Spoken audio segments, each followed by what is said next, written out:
Japan may be famous for cherry blossoms, anime, and neon cities, but beneath that beauty lies something much darker. Whispers of creatures and curses that have haunted generations. Tonight, we journey into 5 of the most terrifying Japanese urban legends. Stories that once you hear, you'll never forget. They say beauty is both a blessing and a curse. And no story proves that better than the legend of Kuchisake-onna, the Slit-Mouthed Woman. This story begins long ago in Japan. A woman admired as the most beautiful anyone had ever seen. Flawless skin, long hair, a smile that enchanted everyone. But beauty always breeds envy. Her husband, a proud samurai, was consumed by jealousy. When rumors of betrayal reached him, his rage turned to violence. One night, beneath the moonlight, he whispered, "Do you think you're beautiful now?" Then, with one slash, he cut her mouth open from ear to ear. Her screams never faded, her soul twisted by pain and vengeance. And so she returned, as Kuchisake-onna. She walks the streets at night, a tall woman with long black hair, a mask hiding her face. She stops you, leans close, and whispers, "Am I beautiful?" If you say no, she kills you instantly. If you say yes, she lowers her mask, revealing a gaping wound, a bloody smile torn wide from ear to ear. Then she asks again, "Am I still beautiful?" Answer no, and you die. Answer yes, and she follows you home. By morning, you'll be found mutilated, carved open like her. Some whisper you can confuse her with words like, "You're average," or I don't have time. She hesitates, just long enough to run. In the 1970s, panic spread across Japan. Sightings of a masked woman terrified children, parents, even the police. And even today, people claim to see her, standing under flickering street lamps, watching, waiting. If you ever hear a soft voice whispering, "Am I pretty?" don't answer. The next legend drags us to the train tracks. Quite literally, her name is Teke-Teke. And if you ever hear claws behind you at night, it may already be too late. Long ago, she was just an ordinary schoolgirl, quiet, shy, the kind of student who always kept her head down. But in her silence, she became an easy target. Day after day, she was tormented by classmates. Cruel words, harsh laughter, shoves in the hallway. And one night, it went too far. The bullying turned into a game, a dangerous prank. They followed her to the edge of the train platform. As the ground shook beneath the weight of an approaching train, someone pushed. She stumbled, she screamed, and in a flash of metal and sparks, her body was split in two. Her death was brutal, her suffering unimaginable, but her spirit didn't rest. They say her upper half returned, her hair wild, her face twisted with rage, her body ending in nothing but torn flesh. She drags herself forward with her hands and elbows. Her nails dig into the ground as she scrapes across the earth. That sound, teke, teke, teke, it echoes in the dark. It follows you home, and it never stops. People call her Teke-Teke because of the sound she makes as she moves, like claws on concrete, like a broken clock, counting down the seconds you have left to live. Some say she's slow, that she crawls like a wounded animal, but that's only until she sees you. Then, she scuttles like a spider, elbows bent backward, moving faster than any human could ever run. You can't escape her. You can't hide, because the moment you hear her scraping behind you, your fate is already sealed. When she catches you, she slices you in half. just like her. Some say she carries a rusty sickle. Others whisper her claws alone are enough, sharpened by rage, powerful enough to split bone. Either way, her victims are always found the same, torn in two, and darker still. Some believe she hunts not just to kill, but to replace what she's lost. Every victim cut in half becomes fuel for her vengeance, as if she's searching for her missing body. There are whispers of real sightings. A soldier in Hokkaido once saw a woman crawling in the dead of night. At first he thought she was injured, but when he approached, she moved faster than anything he had ever seen. The last thing he heard was that scraping sound. Teke, teke, teke. In another story, a boy walking home late heard claws against concrete. When he turned, a woman raced toward him on her elbows, her eyes wide, her mouth twisted in a grin. The next morning, his body was found, cut perfectly in half. Even today, the legend lives on. Parents warn children not to linger at train stations. Teenagers dare each other to walk near the tracks at night. And across Japan, the sound of Teke-Teke is still feared as a sign of death. Because once you hear it, tick, tick, tick, it's already too late. The next legend drags us into the school bathroom. It starts like an innocent childhood game, a girl hiding in the stall, waiting for her friends to find her. But no footsteps ever came. No voices called out her name, only silence. Her name was Hanako. And that silence would be the last sound she ever heard, as the bombs rained down over Japan. During World War II, Hanako was just a young girl, cheerful, innocent, desperately trying to fit in with her classmates. But life wasn't kind. Her parents were accused of treason, thrown into prison, and executed. Hanako never knew. She believed they were traveling and waited patiently for them to return. Left behind in an orphanage that doubled as a school, she tried her best to belong. She laughed, she played. And when the children played hide and seek, she always chose to hide. But one afternoon, as the sun dipped low, Hanako hid inside the third stall of the bathroom. And that was when the bombs fell. The orphanage was obliterated. Every child inside perished. And Hanako's spirit stayed behind. Years later, the ruins were rebuilt into a new school, and whispers began to spread.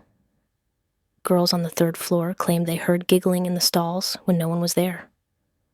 Sometimes, footsteps echoed across the tiles in an empty room. If you dared to knock 3 times on the third stall and ask, "Hanako-san, are you there?" a voice would whisper back, "Yes, I'm here." Some say she reaches out with bloody hands, dragging victims down into the toilet, pulling them to hell.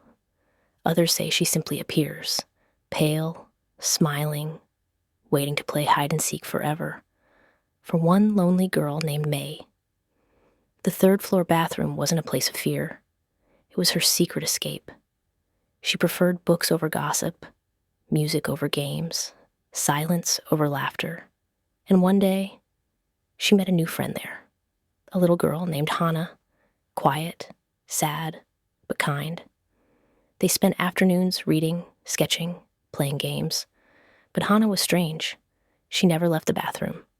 She always chose the same stall, the third one. One day, May's classmate Ren overheard her talking about her bathroom friend. Ren was a skeptic, a loudmouth, the kind of boy who craved attention. When the teacher told the legend of Hanako-San, he laughed the loudest. "That's just a dumb story. Ghosts aren't real." After school, he dragged May to the bathroom. He marched to the third stall and knocked. "Hanako-san, are you there?" Silence. He smirked and knocked again. Hanako-san, are you there? The lights flickered. The pipes rattled. And then, yes, I'm here. The toilet gurgled violently.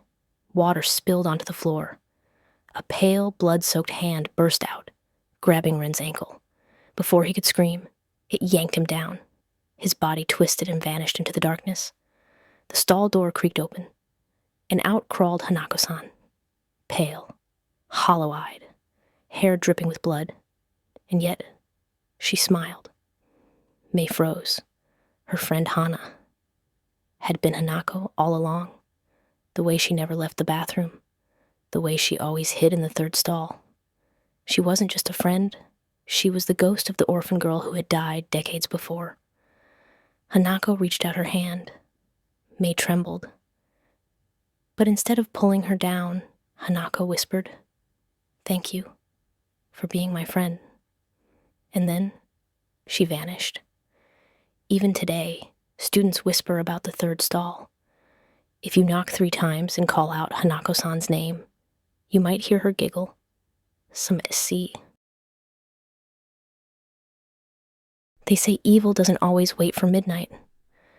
Sometimes it hides in the most ordinary places, like a bathroom stall.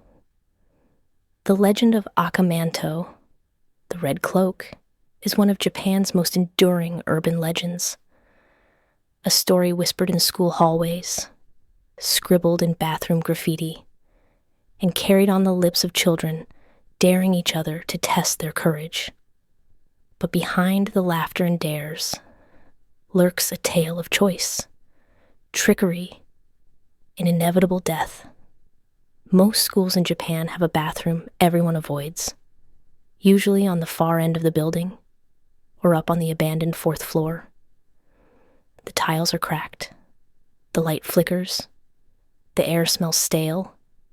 These places feel wrong, too quiet, too heavy, as if something invisible is waiting inside. That's where the story begins. Witnesses describe Aka Manto as a tall figure wearing a flowing crimson cloak. The fabric trails across the floor, like blood, his face hidden behind a mask. Some say it's smooth and white, like porcelain. Others say it has no features at all. His voice is calm, low, patient. He doesn't chase you. He doesn't roar. He doesn't scream. He simply waits until you're alone. That's when he asks the question. It begins as a whisper, close to your ear. Do you want red paper or blue paper? If you answer red, your body is slashed open, your clothes soaked in crimson, as if painted with the very paper you chose. If you answer blue, your blood is drained, your skin pale, lips cold, a lifeless shade of blue. The question is a trap. No matter your choice, the ending is death. Over the years, students have tried clever replies. Yellow paper, no paper at all. But the result is always the same. Darkness, death, or disappearance. The warning is always the same. Don't answer, don't speak, don't acknowledge the voice at all. Because silence is the only way to survive. Where did Aka Manto come from? No one knows for sure. One version claims he was once a handsome man, hiding his face with a red cape from admirers. When he died, his spirit lingered, bitter and vengeful, attaching itself to school bathrooms. Another tale says Aka Manto isn't human at all, but a yokai, a demon feeding on fear and choice, a spirit that tricks its victims into a deadly game. Some researchers believe the legend was simply meant as a warning to keep children away from unsafe, abandoned bathrooms. But the consistency, the detail, the stories of sightings suggest something darker. Ask students across Japan, and you'll hear the testimonies. A girl in Osaka claimed she heard the voice late at night after cram school. She didn't answer, but when she left the stall, She saw a red cloak brushing the floor, in the mirror behind her. A boy in Tokyo swore he saw the figure himself. He laughed it off to his friends and chose red. He was found unconscious, with deep cuts on his arms. Teachers called it self-harm, but his classmates knew the truth, even today. Schools whisper about cursed stalls. Students refuse to use them. Teachers quietly look the other way, because everyone knows red and blue are not random. In Japanese culture, red is tied to blood, life, violent death. Blue to ghosts, the cold suffocation. The colors don't just represent death, they represent how you meet it. Some folklorists believe Aka Manto's question is a test of the soul. Pain or silence, struggle or surrender, either way, your fate is sealed. And the legend has only grown stronger. In the 1990s, newspapers reported children seeing cloaked figures in schools. Online forums buzzed with dares to play the game. Horror films and anime twisted the red cloak into new forms. But at its heart, the story remains the same. Every school has that one bathroom. Every student has a friend of a friend who swore they heard the voice. Aka Manto thrives on one thing, your choice. The moment you acknowledge him, you belong to him. So the next time you're alone in a bathroom, the tiles cold beneath your feet, and a whisper brushes against your ear. Do you want red paper or blue paper? Remember this. There is no right answer. There is only silence. And the longer you sit there, holding your breath, praying for the voice to leave, the closer the red cloak steps toward you. Aka Manto isn't just a campfire story. He's a reminder that some choices are traps, and sometimes the only way to survive is not to play at all. So if you ever hear that whisper from the shadows of the last stall, in the most forgotten corner of your school, don't choose red, don't choose blue, don't choose anything, because the red cloak is still waiting.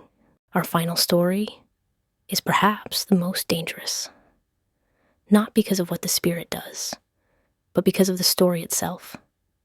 One of the most unsettling of all, it's Nure Onna, the snake woman. Imagine walking along a riverbank at dusk, the sky fading, insects humming in the tall grass, water rippling in the twilight. Then, a sound, a faint sob, a woman's cry. At first, she looks like any other traveler. Her long, black hair drips as though soaked. Her kimono clings wet against her pale skin. In her arms, she cradles a bundle. It looks like a baby, but something is wrong. Her eyes are too sharp. Her smile doesn't reach her face. And if you look closer, her body stretches impossibly long. Her legs melt into shimmering scales. She isn't standing at all. She's slithering. Nure Onna is part woman, part serpent, a yokai feared for centuries along Japan's rivers, lakes, and coastal towns. Her upper half, human, beautiful, drenched in water. Her lower half, a massive serpent, scaled, coiled, strong enough to crush bones. The name means wet woman, always dripping, as if pulled straight from the river. A lure to seem pitiful, vulnerable, human, but her true nature is merciless. One of Nure Onna's cruelest tricks is deception. She appears carrying a swaddled child, begging for help. Out of pity, a traveler takes the baby, but then it grows heavier and heavier until it's no baby at all, only a bundle of stones. The victim's arms buckle under the weight. They gasp for air, and while they struggle, Nure Onna bares her fangs, strikes, and drains their blood until nothing remains. Where did she come from? Some say she was once a drowned woman, cursed to return as serpent spirit. Others claim she serves Ushi-Oni, the ox demon of the sea. In Kyushu and Niigata, fishermen swore seeing her meant death.